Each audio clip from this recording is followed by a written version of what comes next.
السلام علیکم۔ امام حسن علیہ السلام کا دسترخوان۔ حضرت امام حسن علیہ السلام حضرت امیر المومنین علیہ السلام اور جناب حضرت فاطمہ زہرا کے بڑے فرزند ہیں اور پیغمبر خدا حضرت محمد صلی اللہ علیہ وسلم اور خدیجہ الکبریٰ کے نواسے تھے اور امام حسین علیہ السلام کے بڑے بھائی تھے۔ آپ 15 رمضان سن 3 ہجری کی شب کو مدینہ منورہ میں پیدا ہوئے۔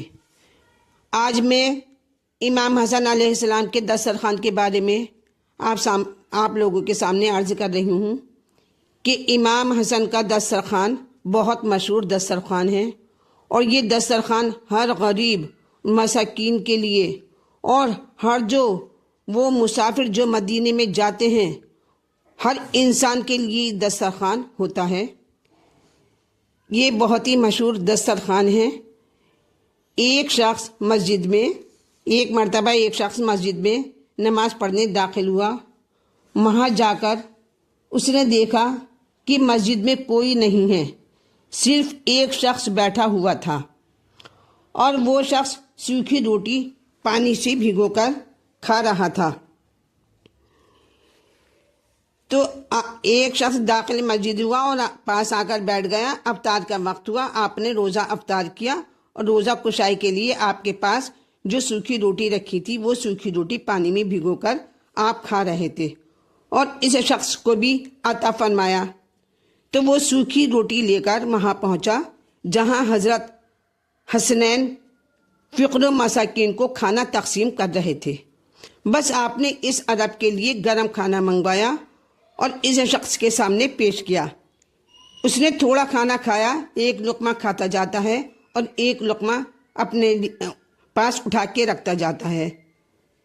تو عرض کیے آقا ابھی مسجد سے میں آ رہا ہوں، وہاں ایک شخص ایسا غریب بیٹھا ہوا ہے کہ جس کے پاس کھانے کے لیے کچھ نہیں ہے، صرف وہ سوکھی روٹی پانی میں بھگو کر کھا رہا ہے اور جو کے آٹے کے سوا اور کچھ نہیں ہے۔ اس کے لیے میں یہ لے جا رہا ہوں، اس کو دے آؤں۔ اس جیسا غریب میں نے زمانے میں نہیں دیکھا کہ جسم پر پھٹے کپڑے ہیں اور کھانے کے بدلے سوکھی روٹی کھا رہا ہے۔ آپ نے فرمایا اے شخص خاموش ہو، وہ بادشاہ دو جہان اور ہمارے پدر بزرگوار علی ابن ابی طالب علیہ السلام ہیں۔ تو ان کا آپ ایک واقعہ سنیں۔ امام حسن علیہ السلام نے اکثر اپنا سارا مال رہا خدا میں تقسیم کر دیا ہے اور بعض مرتبہ نصف مال تقسیم فرمایا ہے۔ وہ عظیم زاہد پرہیزگار تھے اور ایک شخص نے حضرت امام حسن علیہ السلام سے کچھ مانگا۔ دستے سوال دراز ہونے ہی تھا کہ آپ نے 50,000 درہم اور 500 اشرفیاں دے دیں اور فرمایا کہ مزدور کو لا کر اسے اٹھوا لے۔ تو ایک مرتبہ آپ نے ایک ساحل کو خدا سے دعا کرتے ہوئے سنا، تو خدایا مجھے 10,000 درہم عطا فرما دے۔ تو آپ نے گھر پہنچ کر وہ رقم اس شخص کو بھجوا دی۔ تو آپ سے کسی نے پوچھا کہ آپ تو فاقہ کرتے ہیں لیکن ساحل کو محروم واپس نہیں فرماتے۔ ارشاد فرمایا کہ میں خدا سے مانگنے والا ہوں، وہی دینے والا ہے۔ تو اللہ ہمیں دیتا ہے اور ہم اپنے بندوں کو بھوکا نہیں رکھتے۔